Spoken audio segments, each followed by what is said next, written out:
we'll go ahead and move on to the NBA. Let's go ahead and talk about the NBA season, and we'll go ahead and give it a little bit of a recap, and we'll start with the Eastern Conference. Right now, as we speak, the Boston Celtics are the number one team, 43-17. The Milwaukee Bucks are right behind them, 42-17. The Philadelphia 76ers at 3, Cleveland 4, Brooklyn 5, Knicks 6, Miami 7, Hawks 8, 9 Toronto, and 10 Washington. And every other, the Chicago Bulls, Pacers, Orlando, Charlotte, and Detroit are the teams from 11 through 15. And the topic, the discussion that I'm going to bring today is contenders and pretenders. So we'll go ahead and start with the Eastern Conference. I feel like, this one should be pretty easy in terms of who we think are the contenders, but in who we think are the pretenders. I think in terms of like there's a tier list in terms of the contenders or at least the better teams in the Eastern Conference. I think the tier one has to be Boston and Milwaukee, no question about that. Those two have been consistent all season long, especially the Boston Celtics with their hot start and Milwaukee Bucks on their 13-game win streak. These are the two guys where everybody's expecting them to rematch in the Eastern Conference Finals. Dated back to last season, it was close. Uh, I mean, they're the two teams to me that are just head and shoulders above everybody. The next two teams that are right behind them to me don't trail too far, but they're in the second tier of teams in the Eastern Conference, and that's the Philadelphia 76ers and the Cleveland Cavaliers. Everybody else, I feel like they have no shot whatsoever. I mean, of course, you have teams like Miami where nobody really wants to play Miami in the first round. It's a pesky team to deal with in the first round. But other than that, I mean, the rest of the Eastern Conference, Brooklyn, they're gonna fall off anytime soon. I mean, just the other day, that game against the Bulls, they got absolutely smacked, and it looks like they don't really have much offensive production. The Knicks are surging, though. I have to give them the credit. The Knicks are surging. They are playing well. In the last couple of months, they've turned up their play, so they're a sneaky team as well. And then Atlanta. I don't know the situation over there. You got Nate McMillan who got fired. There's a lot of just chemistry issues going on. This Dejounte experiment isn't really working out like they think it was. Their role players aren't as good. And then Toronto, Jakob Pearl's been hooping. They've been solid ever since he came in. But other than that, the Eastern Conference, I feel like is shaped up. In terms of contenders, is really to me the Boston Celtics and Milwaukee Bucks. So they're two contenders in this conference to me. But Philadelphia, I wouldn't say they're pretenders though. I feel like they are a team where if they could match up against the Celtics, they match up against the Bucks, they could give them a nice battle. But I don't think they're the better. They have the better chance at it between these three teams. So. Yeah, I agree. Boston and Milwaukee probably the two teams for me that are the most complete teams that are probably we're gonna see in the Eastern Conference Finals. And then you got the dark horses. You got Philadelphia. If they match up well and if they get the right shots and Harden can show up in the playoffs, they might make something out of it. And same as Cleveland, Donovan Mitchell, Darius Garland. They got a nice little roster around them with Mobley and Jared Allen. So they're very good defensively. Sometimes offensive, it's not there because we know about Mitchell and his shot checking. Sometimes his game's not on. Darius Garland as well. So they're dark. I feel like they're a dark horse team. I feel like if they're on point as well, they can take it to a 7-game series and make it a fun series. But other than that, to me, teams like Miami, Toronto, who's after that? Atlanta, the Knicks. I like the Knicks. Knicks might make it fun in the playoffs. They're surging right now.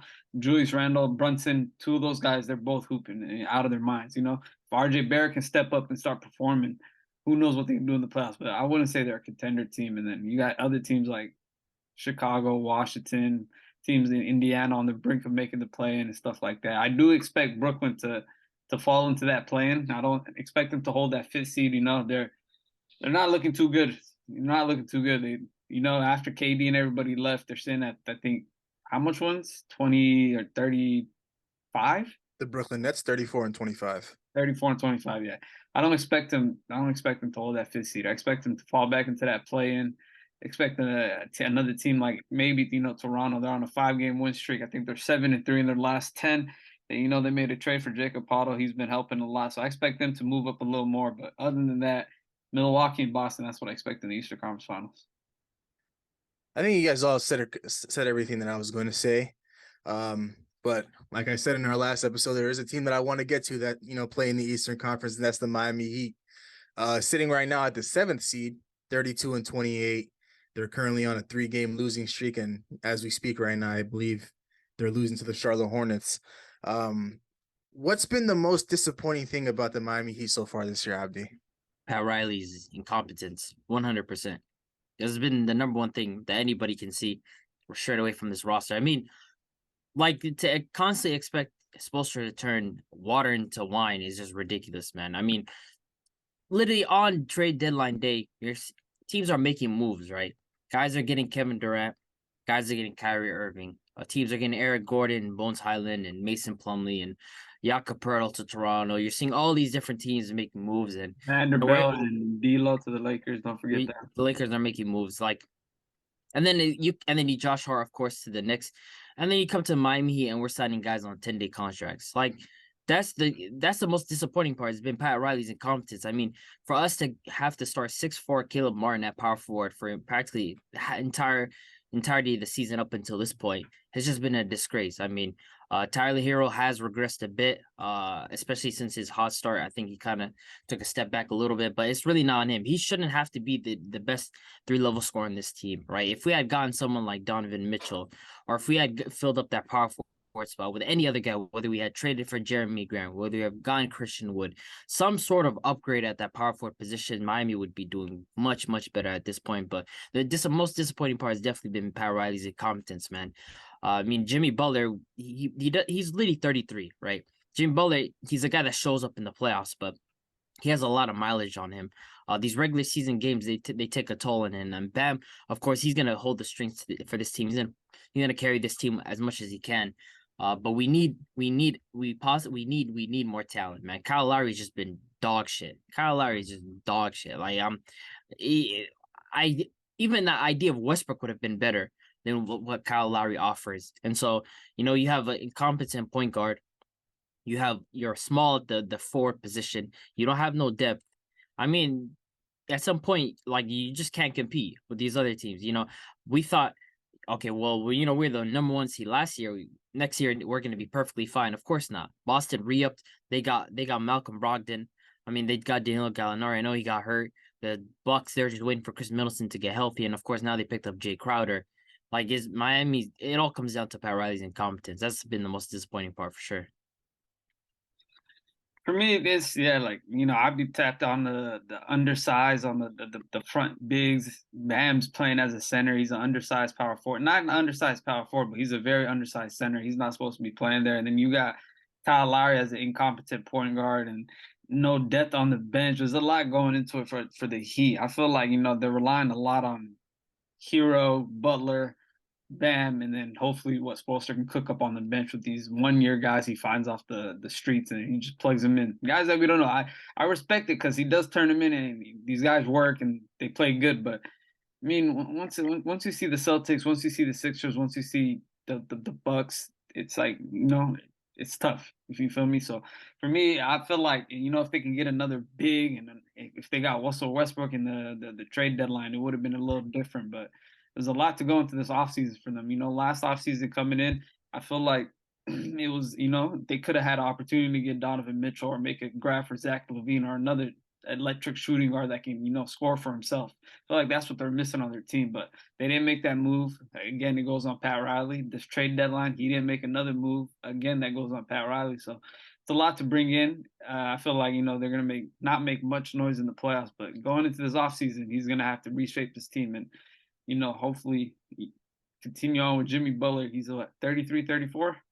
He doesn't have much time left, so they got to, get what's left of Jimmy, put him with some good players and see what happens. But I feel like last offseason, if they got Donovan Mitchell, it would have been a different story for them now.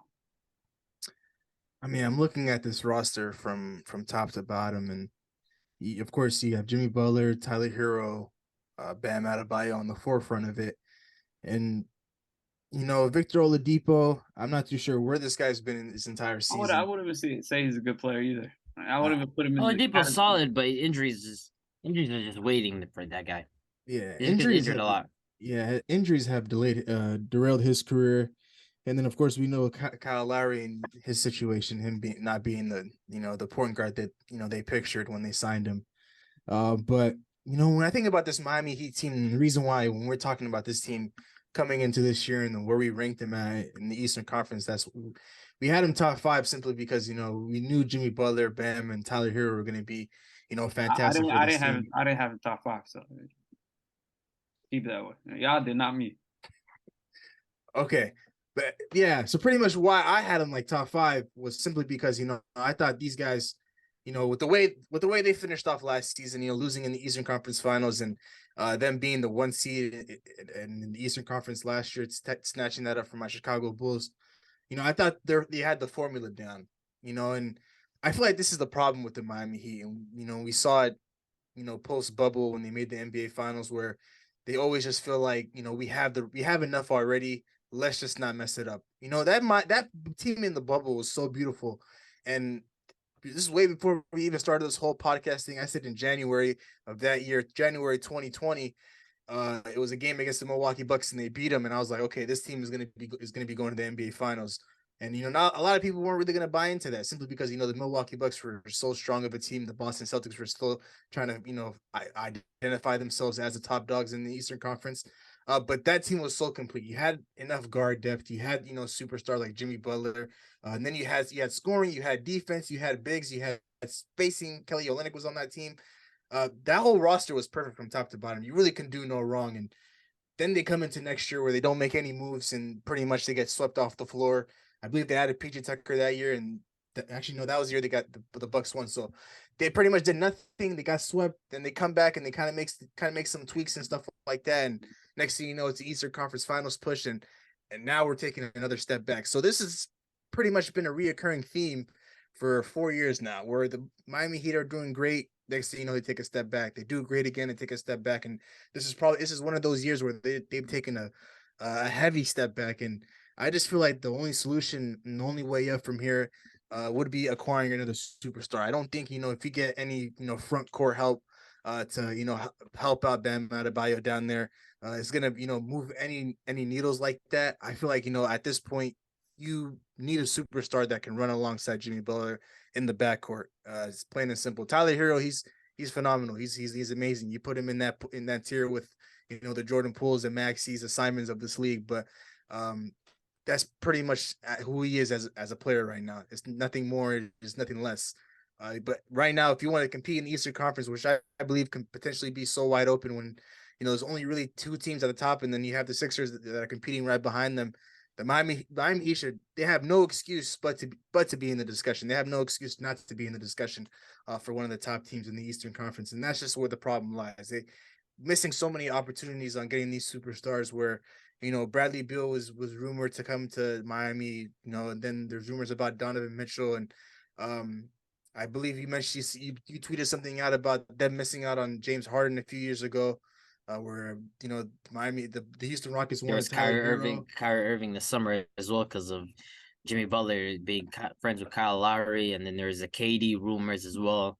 It's just so many missed opportunities to really take that next step and cap off an entire season with the championship and to really solidify yourself at the top. But that's just where the problem lies with the Miami Heat. For them to be right now sitting in the play-in tournament, I just feel like it's extremely unacceptable. And it does fall on Pat Riley. There's nobody else that can, you can really blame. Eric Spoelstra is a hell of a coach, and for him to be, competing each and every year with a roster that doesn't necessarily compare to a lot of these top teams in the Eastern Conference, just says a lot about him as a head coach. He's always been a great head coach, but I'm sure we all saw that rumor where I think it was Pat Riley where he was sleeping at the trade deadline. That's why he wasn't able to make a move. But I'm not too sure how much truth is behind that, but that does sound hilarious. And, it's very fitting for this discussion.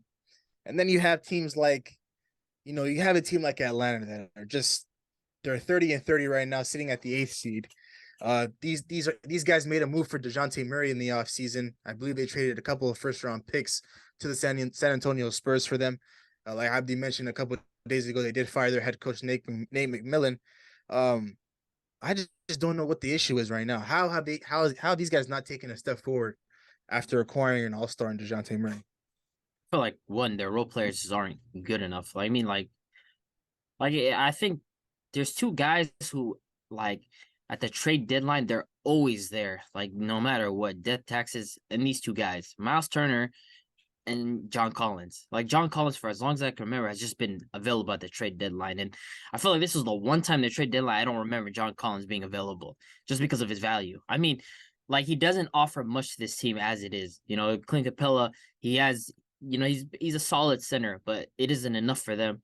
And then of course DeAndre Hunter, they signed him to that deal, and you know he hasn't been exactly what they were envisioning after that. You know, he had a good couple playoff games against Miami, but that's really just about it. And then DeJounte Murray and Trae Young, this fit it just doesn't work. You know, DeJounte Murray is not a natural shooting guard. He's not an off ball cutting shooting guard. He's not someone that likes to shoot from the outside consistently with volume.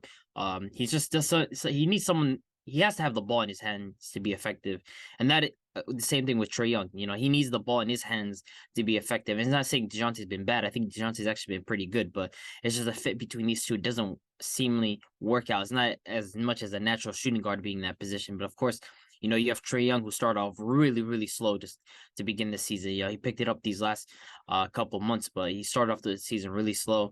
This, I think, is a culmination of just a poor roster, and then of course the fit between Trae Young and DeJounte. That's really where it comes down to. Yeah, to me, it's like I just said, John Collins. Ever since the year he came into the league, this guy been on the trade market. Nobody has traded for him. You know, and he has no trade value. This is the first year that they could have put him on the market because they know damn well it's gonna be, hey, after the trade market, we still have this guy on this team. But I do believe, you know, it's the roster built around Trae Young. I feel like it's not really accustomed to a stars roster. They're not really putting the right pieces around him. I think they did get Deontay Murray. I feel like we talked about it in the beginning of the season how it might work, how Trey can fit off, play off ball, but it's not looking like it. They're sitting at 30-30. They're still in the play-in. It's been an up and down season. They just fired their head coach, and I feel like it's not going to work out. They're going to go into this offseason. Hopefully they can make some deals, make something happen. But a lot of guys on the roster is not tradable. So for me, I feel like Trae Young, he has picked it up these last couple months compared to early on in the season, but everybody else on the roster is still performing like some crap. So hopefully they can adjust. Hopefully they go into this offseason and get Trae Young some help, but I don't see that happening. So, free Trae Young, man. Bring him to LA. And there goes the Lakers fan, man. Always trying to plug in the next superstar to come. But for me, to be honest, when I look at this Atlanta Hawks team, I think about their Eastern Conference Finals push a couple of years ago, and I feel like this team, was so successful early on, so early, and then they didn't really, have an opportunity to really just fix this roster up. They had so much success to start off when, Trae Young, John Collins, and Capella were on the team, and I know they still are today, but with them making to the Eastern Conference Finals so early, it kind of reminds me of, when the Boston Celtics made the Eastern Conference Finals without Kyrie Irving, and it was just, Tatum so being young and Jaylen Brown, Terry Rozier, and those guys. I mean, for them to be taking a step back after trading for DeJounte Murray, for me, it's just mind blowing because, you know, you traded away a couple of your role players. You traded away Kevin Huerter to the Kings, and you kept Bogdanovich on the books. And when you make a move for a guy like DeJounte Murray, you're thinking, there's just no way we can be worse than last year. Last year it was just Trae Young and a bunch of role players on the team, and pretty much trying to make the most out of nothing. And they ended up making the playoffs. They got beat by the Miami Heat, who were the number one seed. Fair play. They're supposed to lose that series, and the fashion that they lost it in, definitely could have been better. But it is what it is, right? But when you get DeJounte Murray, a guy that's supposed to complement Trae Young and kind of be the secondary ball handler to him, and kind of take these guys to be taking turns in the backcourt, it just hasn't really been a good fit. And then we were debating about, what fit was going to be better between these two guys and Darius Garland and, Donovan Mitchell. And it's like night and day.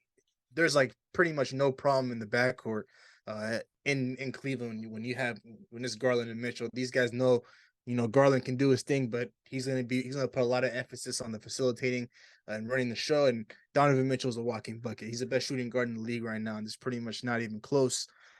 Which is why the Cleveland Cavaliers have been so successful in comparison to the Atlanta Hawks. And I feel like, right now we're seeing a team that's going to collapse really, really soon. And I feel like Trae Young is going to be one of the next superstars that asks out. Like, there's just no way that, each and every year you come in with a pretty similar roster than you did the year before, and you don't necessarily progress as a team. And, Trae Young is just going to be very, very frustrated, and he's going to want out, and you're probably going to have to keep DeJounte Murray because you gave away a lot of your assets to go get him. So it only makes sense for for you to go out and trade Trae Young and try to get the most that you can in return. Because Clint Capella and John Collins in 2023, like, come on, man, this is like, these guys aren't serious. Like John Collins, this guy's pretty much gotten worse each and every year. There really hasn't been a year where this guy has gotten any better since that one year, I believe, where he was averaging maybe like 19 or 17 and 17 and 9 at the power forward position. And Clint Capella, he's just not the same as the Houston Rockets version of Clint Capella, where it was just James Harden giving him a lot of alley oops and him being so effective on the glass. So I feel like the Atlanta Hawks right now they're stuck in no man's land, pretty similar to when we talk about football and the Washington Commanders. Them just not knowing whether or not they're going to be a team that contends or just be a team that's on the outside looking in, or just be a team that just makes the playoffs but not necessarily have a lot of success. I feel like that the Atlanta Hawks are very, very similar. They're just a team that's kind of like right there, not knowing, whether or not they have any of the assets to go ahead and make a move to push them up into the list of contenders. Because right now, for them to be sitting at the number 8 seed, pretty much a game in between every other team that's in the play-in tournament right now. It's pretty much unacceptable. And then we talk about the Toronto Raptors, and they made their move for Janka Pirtle, and they've been pretty much trying to pull some strings together to clinch a playing tournament spot. And you have the Washington Wizards right now that kind of wrap up the 10th seed in the Eastern Conference, and then you have my Chicago Bulls, who I'll talk a little bit about right now. For them to be Chicago 20, Bulls.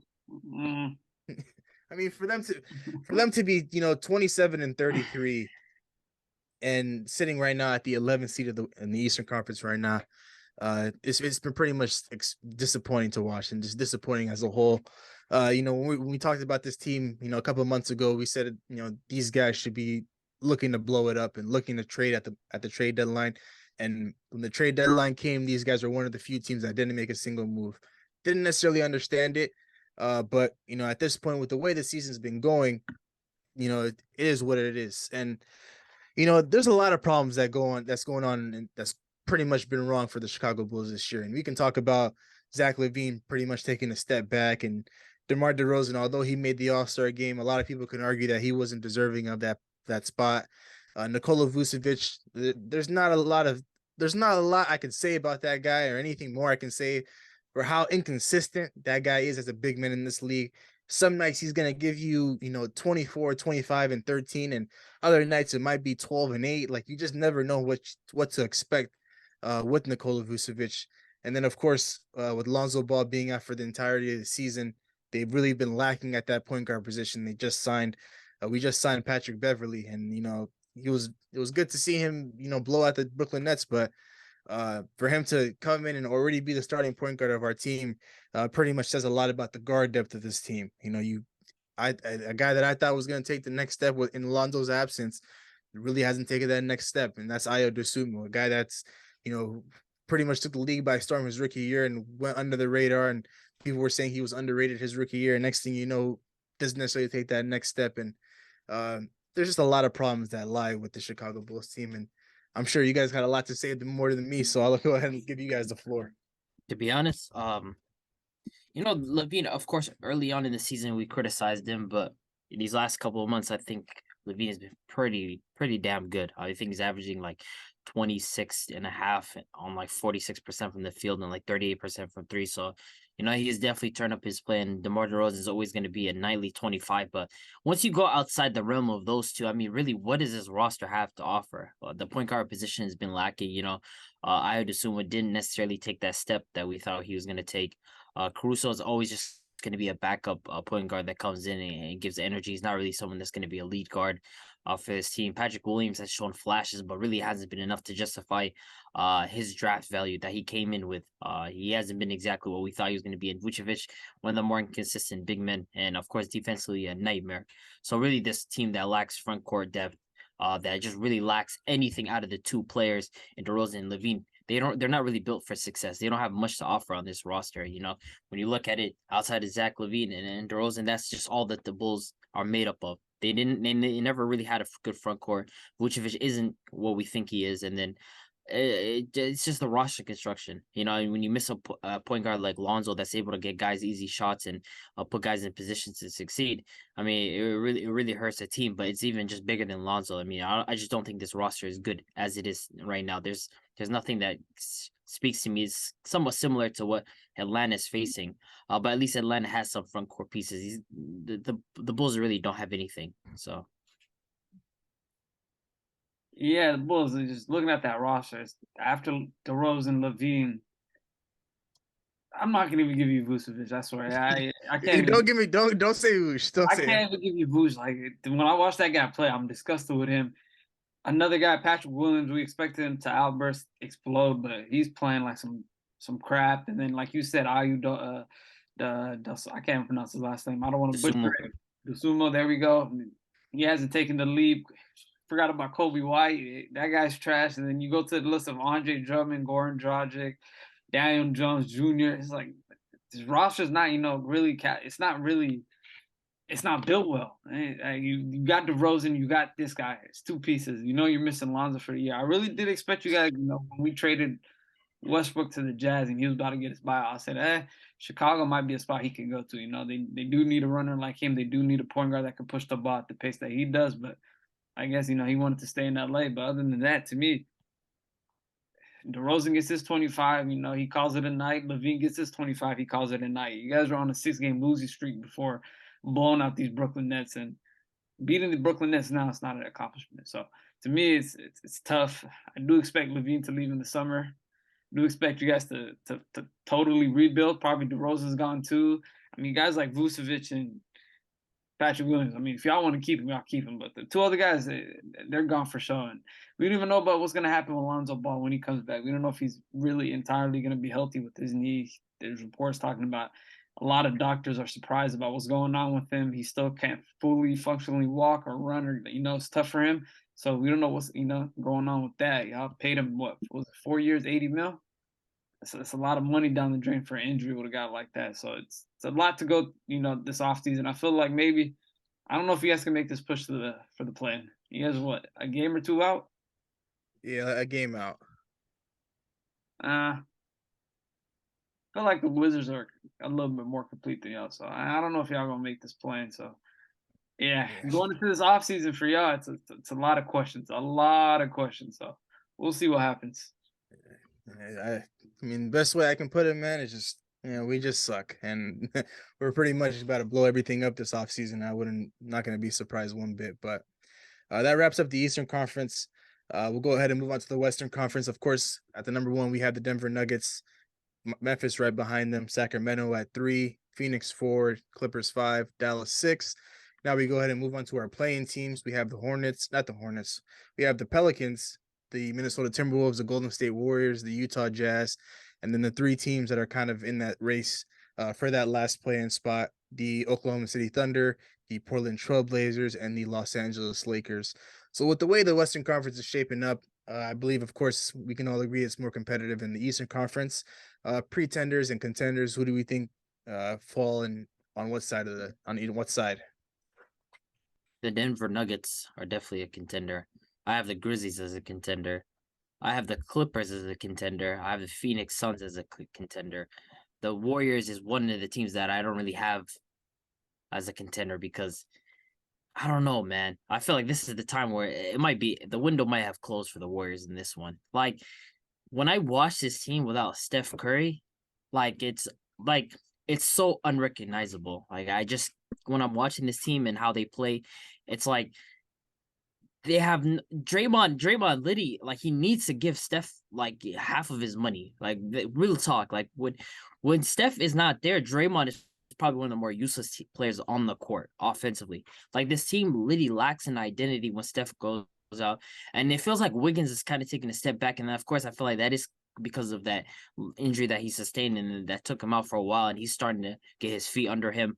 Klay Thompson, if he's your number 1 option, you're headed to the lottery. So I just feel like the Warriors without Steph Curry, I mean, it's a tough position to be in. And don't give me this Klay Thompson dropped 40 against the Rockets. I really could care less. I mean, we're talking about against serious teams. But I feel like the Warriors right now, they're in trouble, man. I feel like without Steph, like, can they really sustain success? Can they stay afloat without him? Of course, right there, another team that I really feel disappointed about, the New Orleans Pelicans. Without Zion Williamson, I still expected CJ McCollum and Brandon Ingram to still be enough for this team. And that part of that comes down to a lack of having a big man, and coming down to someone like Jonas Valanciunas, who, in terms of grabbing rebounds and finishing, he's pretty good, but defensively, it's a nightmare against teams. Why we blame Jonas right now? Why are we blaming Jonas when we know damn well he's not the main point for all the losing? He's a big problem. He's a big problem. When you're big cannot move his feet. When you're big cannot move his feet on defense, and he cannot do anything defensively, and he's not a rim protector. When you start small forward don't perform like a star, to me, it shows a lot. I'm listing the problems. He's a problem. Like he's a very big. He's a very big problem. I want to say big part of the problem. No, he's a very big problem. When your big cannot protect the rim and he cannot move his feet, right? That's an issue. And when they don't have a backup big, that's another problem. And then of course Herb Jones, defensively, we know how great he is. He cannot shoot the rock at all. Brandon Ingram, I expected this guy, even with Zion's absence. Of course, these last 10 games, he has been turning up. But overall, since he's been back, it's been overall a disappointing season, kind of, in a way, for Brandon Ingram. The injury, and then, of course, the production from him. If you need 23, Brandon Ingram is going to give you 23. If you need 30, Brandon Ingram is going to give you 23. Like, that's just how it is with Brandon Ingram. I expected him to take a leap, a 25, 26-point season, and that just did not happen. CJ McCollum, he's a solid player, but this team needs Zion Williamson back as soon as possible. Like, that's the engine behind this team. That's the guy that keeps his team going. That's the only reason why people had this team so high. And it feels like, in a way, that we have not just been able to see these two share the court enough. So, in terms of contenders, it's just 4 teams for me. It's Denver, it's Memphis, it's Phoenix, and it's the Clippers. That's really just about it. But I do want to shout out Sacramento Kings, man. One of the best offenses in the entire NBA. We saw that game yesterday with the Clippers. I mean, they put up basically all-star game numbers in terms of the scoreline, but the Kings have just been a phenomenal team all season long, and Mike Brown, he's my shout for Coach of the Year with the way he's instilled the culture into these guys. So, those are my 4 contenders. Yeah, for me, contenders, I'm gonna go with, of course, Denver. The way they playing, best team in the West right now. Jokic, MVP candidate, phenomenal play. The team is clicking. I'm gonna go ahead and skip over Memphis. I don't think they're a contender. I don't think they fit into that bracket with the teams like, I'm gonna say, the Suns, that I think that are a contender when KD comes back healthy and they get into the mesh. Teams like the Clippers, when they get into the mesh and everybody starts rolling, feel like they're contenders. And my last team, you know who I'm going to say, is obvious. I'm throwing them on the board. We're making the plane. We're getting that 6th seed. Another team, you know what I'm saying? The Lakers. We're contenders. But to look at the teams, like Abdi mentioned, the Pelicans, they're the 2nd seed when Zion was healthy before he got hurt. And the minute he got hurt, they just keep on falling down the ladder, step by step. And now they're sitting in the plans, on the brink of missing the plans without Zion playing. So for them, they got to step up as well. Brandon Ingram got to bring more to the table. CJ McCollum got to bring more to the table. Jonas has to play better on the defensive side of the ball, grab some more rebounds. But teams like Minnesota as well, they're edging on the brink. They're 31-31. They're right there next to the 6th seed. It's another team right there that can, potentially fall out of the playoffs. They haven't had Karl-Anthony Towns since November, so it's pretty much offensively for them, it's just been doing almost everything on the offensive side of the ball. So they're teetering, they could fall out. Warriors, their situation. Curry right now, he's banged up. Wiggins is banged up too. So they're missing two of their starters, and we don't know what type of basketball they're playing. Is Klay Thompson their star player? Is Draymond Green supposed to be on the bench because he doesn't really contribute anything to the offensive side of the ball? And Jordan Poole, he has his nights. One night he's hot, the other night he's cold. One night he's hot. He's very streaky. So it's about team consistent play from them. They're not really playing too consistent without Curry. So we know their outlook, and it's tough. Another team I want to speak on is Utah. They're on the brink right there with OKC, Portland, Lakers. I feel like they can put a stretch together. I think they stay in the plans. They might make the playoffs, but they got a nice young team. Laurie's cooking. Walker Kessler, he's already playing better than Gobert, and Colin Sexton, Jordan Clarkson, pretty good young guys. So the West is tight. It's very tight. Anything can go anyway. Lakers got some pretty big matchups coming up with a couple teams ahead of them that we need to win and we need to get above. But anything's possible. Anything can happen. So we'll see. And yeah, I'd be the Memphis being the contender, and I don't think that's the team that's gonna make the finals. Wait, hold on. Let's not even like get to Memphis. I don't think, with Abdi saying Memphis is being contenders. Of course, when he first said it, I thought it was crazy. But then you doubled down and you said the Lakers are contenders. So I'm a Laker fan. It's different. I'm a Laker fan though. It's different. You're 13th seed, bro. like, Hey, anything's possible. Like I said, baby. like if you were if you were a team that's in the playing tournament or the playoffs, I understand. But like you're still on the outside looking in with the win against the Warriors. It's still you went from 13 to 13. Out of the plans, bro. Like I put 95% of my what's in my bank account right now down on the table that we make the plays. Like it's like, come on now, bro. Like nah, that's just like so you think the Lakers, regardless of you being a fan or not, are contenders, and then you go ahead and say, what the Warriors, with them being the reigning champs, you just don't necessarily know where they lie at with Steph Curry being banged up and whatnot. Like, come on, bro. Nah, Warriors are falling now. They're done for. Nah, I don't know about all that, but I think we all have pretty much similar, a core three of contenders. You have the Clippers in there. You throw the Phoenix Suns. You throw Denver Nuggets. I believe I'm throwing in the reigning champs. I'm throwing in the Warriors in there because of course, the numbers never lie. When Steph Curry, Klay Thompson, Wiggins, Draymond Green, and Looney take the floor, those guys are the best starting five in basketball. So I just feel like right now, it's just a lot of health issues with these guys. Them not being able to really be on the floor for a stretch of games. It's always been guys being in and out of the lineup, and they've been able to maintain that play-in spot. They're supposed to be better than that, being the reigning champs, of course. So their season so far has been very, very disappointing. But of course, we'll go ahead and talk about Memphis. Dallas. No, you go ahead. What y'all think about Dallas? Nah, I don't got them as contenders, but y'all think they can make some noise in the playoffs? If they make, they definitely. I mean, when you have a backcourt like that, anything is possible. Yeah. To be honest, you can go when you have that backcourt, you can go toe to toe with anybody. I'm gonna say this again. If they do see Memphis in the first round, I do think they take Memphis out. Yeah, I agree. Talk about they can take anybody, one of these teams. Why are we acting like they can't? They can beat if they see Jokic on a pick and roll. What are they gonna do to that team? Like, but in a 7-game series, you really believe Dallas could take on Denver? They could take. No, the thing is, though, you have a backcourt, Luka Doncic, Kyrie Irving. Why are we making it seem like it's a Memphis thing? That backcourt can take any single backcourt in the entire NBA. Forget just a Western Conference. So forget about Memphis for a second. If they see the Lakers, they're torching the Lakers. Forget about all things. They're doing that to the Lakers. They're doing that to the Suns. They're doing that to the Clippers. So I mean, I don't know why we're acting like they don't have the best backcourt in the league. What? I'm not saying torch. I'm just saying come out the first round. They can do that, bruh. Not against the Suns. Like, not coming out the first round. You can torch Devin Booker, but I don't believe they're beating him in the first round. They have Luka Doncic. You can torch Jamal Murray, but I don't believe they're going to take Denver Nuggets out the first round. All I'm saying is they have Luka Doncic and they added Kyrie Irving. That's crazy. Like you have a top, arguably a top. I get what you're saying. I get what you're saying, but on the defensive side, but you guys got to understand something, bro. Nobody's scared of nobody. Like I'm keeping 100. Nobody is scared of anybody. This is playoff. Ja fine in the West, though. Ja is fine in the West, bro. It's playoff basketball. Nobody's scared of nobody. Everybody's sleeping on the Kings. The Kings can send somebody home. I'll be honest. They can send somebody home. They got a nice. We got to speak about the Kings too. They got a nice little team going on over there. The Kings can send somebody home. Who even is the 6th seed? It's probably Dallas. Dallas. The thing is, what's gonna hurt? What's gonna hurt for the Sacramento Kings is just a lack of experience come postseason time. And these guys, of course, they've had an amazing season.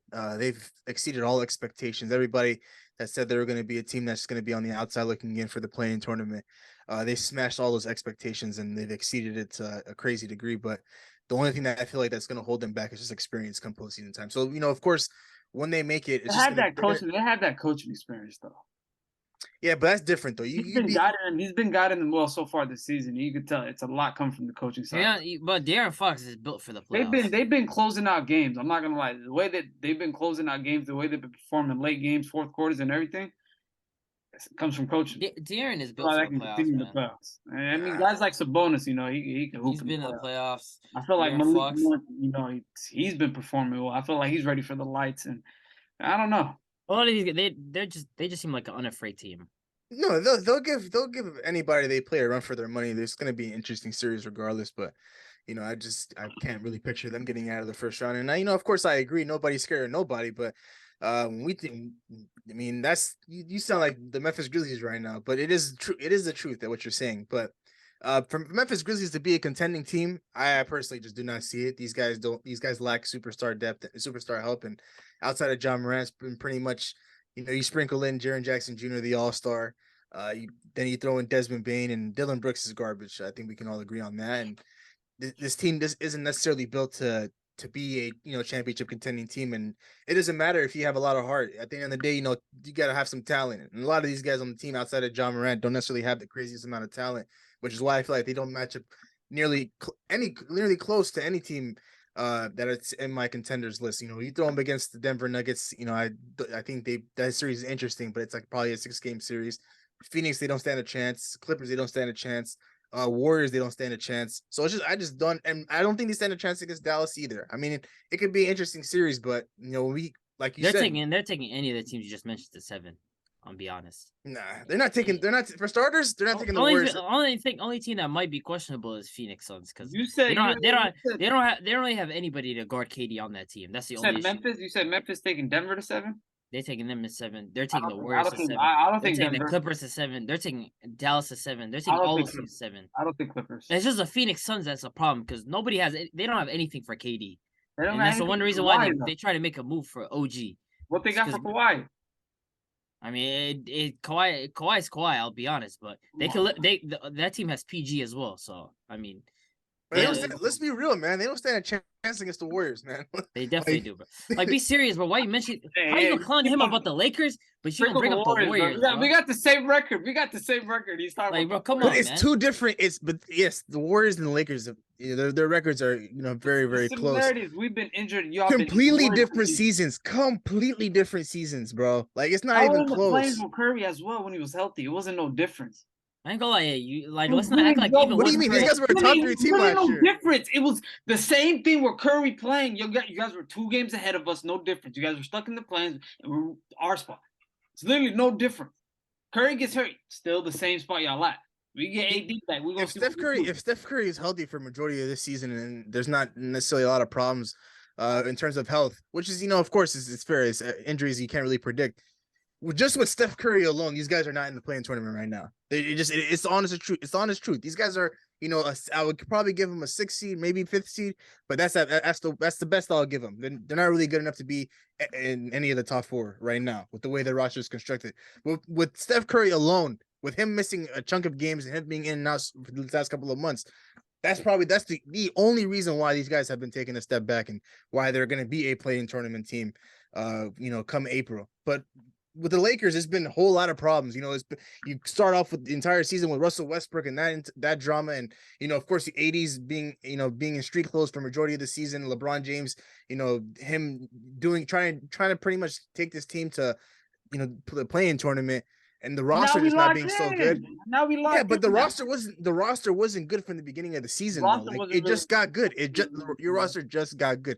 The Warriors have always had a good roster. Just injuries have been pretty much been the problem. And like I said, you can give the Lakers the healthy team the entire season. They're playing team. I wouldn't say the Warriors were having a great roster when they were 23-23 with Curry playing majority of the games. They had their full team playing. To me, it wasn't looking well to me. It was just It's 8th seed, 7th seed. They're hovering. It's the same thing they're doing right now. What's the difference? There's no Steph Curry. There is no Steph Curry. They had Steph. They're in the same spot. They're gonna still hover in the same spot with him. It was no difference. No. He's got these. The thing is, Curry these guys. I do agree. Curry was carrying him. You feel me? He was carrying him when he was healthy. But now you got bums like Klay Thompson dropping 45, Ty Jerome dropping 20. Why are we calling Klay Thompson a bum? See this is what we gotta stop this right here, man. Like, let's be real. Let's be real with ourselves, brothers. Like, you guys slander Klay Thompson the entire offseason, and you guys slander him any chance he gets. But of course, I'll be honest. I'll put my hands up and say I was wrong about Klay Thompson. Going back to his old form in terms of him being the 2-way player that he once was before those 2 injuries. He's never going to get that back on the defensive side of the ball. He's just not he's never going to get his legs back from under him and be that stopper on the defensive side. But offensively, we're seeing him pick it up these last couple of months. Like, doesn't matter if he's playing the Houston Rockets or like, doesn't matter who the opponent is. Like, we've seen multiple outbursts of this guy putting up 40 points with, maybe 9, 10, 11 3-pointers. Like, this guy still got it offensively. At least we can agree on that. Like we talked about in the beginning of the but the season. next game, the 2 games after, he's gonna shoot 4 for 15. So that's in typical Klay Thompson fashion. So, I mean, No, if see, that's the thing. if he's your first option, he's staying in that playing spot. No, honest. that's He's the thing. staying Like right there. Klay Thompson, he's not going to be the first option. Like if he's the first option, they might as well just go tank for one by Once Steph is out, he's the first option. So and some nights it can be okay, but some other nights it's just not going to be good when you're running into a contender. Especially of Jordan Poole, especially him stepping. He's not. I don't think he stepped up like he stepped up in that playoffs where Steph was injured. Here's the problem. Here's the problem with Jordan Poole. Jordan Poole's not a bench guy. Jordan Poole's not a guy you could bring off the bench as a 6-man and have him run with the second unit. Right now, they're starting him with Steph Curry, and he's doing pretty well for himself, just decent. Nothing that we've seen from a couple of, last year when he came onto the scene. But the problem is with Jordan Poole is when he wants to play, it's only when he starts. Whenever he's a starting guy alongside Steph Curry, he's always doing good. Like whenever it's a back-to-back situation and Klay Thompson can't play the second leg, and you slide in Jordan Poole, it's Stephen Curry and Jordan Poole putting up 30 points and 28 points. They're amazing backcourt, no defense, but it is what it is, right? But Jordan Poole, that's his problem. When he comes off the bench and he runs with the second unit isn't necessarily as good, of course, as the first unit, and he has all the freedom in the world to do stuff, but he also has a lot more responsibility. He has to be the floor general of the team. He's not playing with Steph Curry. He's not playing with Draymond Green, who take on that role when he's out there on the floor with them, where he can only just focus on scoring. When it's him just focusing on scoring, we see him put up 24, 25 points with ease. It's easy. A lot of open shots come to him. Him being able to put the ball down on the floor and get buckets as he wants. The game just comes easier and naturally to him. But when he points to that second unit, it's just a huge problem, because then you have to figure out, how am I gonna get like guys like DiVincenzo, JaMychal Green, and all these other bench pieces, Anthony Lamb, involved in the game. So that's where the problem lies. Responsibility issues for Jordan Poole with that second unit. When you put him on the floor with Steph Curry and Klay Thompson, Wiggins, and Draymond, there's no issue whatsoever. But I like how we diverted from this whole discussion of the Memphis Grizzlies being the contenders, and we went ahead and moved on to the Golden State Warriors. But it is what it is. But with the way the Western Conference is shaping up, I do agree with you guys with the New Orleans Pelicans being disappointing. And I think at some point, we're going to have to talk about Zion Williamson and his availability. No matter how great you are as a player, availability is the best ability. And for Zion, that really just hasn't been the case for him. For him to only be playing, I think it was like some crazy stat, like 100 or some games in 3-4 years. It's been a huge problem, and he's been a huge Achilles heel for this Pelicans team, man. Because of course, before he got hurt, he was on a tear, and these guys, they were way out of the playing tournament. They were like the fourth, fifth number seed. one. At one point, they were the number 1 seed. Yeah, they were 1 and 2. They're battling up there with Memphis for a second. Yeah, they were up there, and Zion Williamson was the guy that was leading the way, even with Brandon Ingram out, and it didn't seem to be a problem whatsoever for him. But for him to re-aggravate that injury and to be out a couple more weeks, and we're already in March next week, and with the season about to be over in a month and some change, he needs to be out there. And I think the Pelicans, of course, they know that, with them sitting right now at 30-30, but when those guys are all healthy, I don't necessarily doubt, and question them as a team. And they're going to push a lot of teams to the brink and come postseason time, but they're just going to have to get out of that play-in tournament spot. But I think the Western Conference, I think we know who the top dogs are, and we know that the teams that are just going to give teams a run for their money, but not necessarily compete for that NBA championship. But of course, with the season about to be over and the playoffs right around the corner, of course, we can't wait. We're just going to have to wait and see. But we'll go ahead and record a new hit, then we making us a film. Wouldn't sign a deal if I got a couple mil. Been in the lab, now they throwing out deals. Yes, now late, now that's overkill.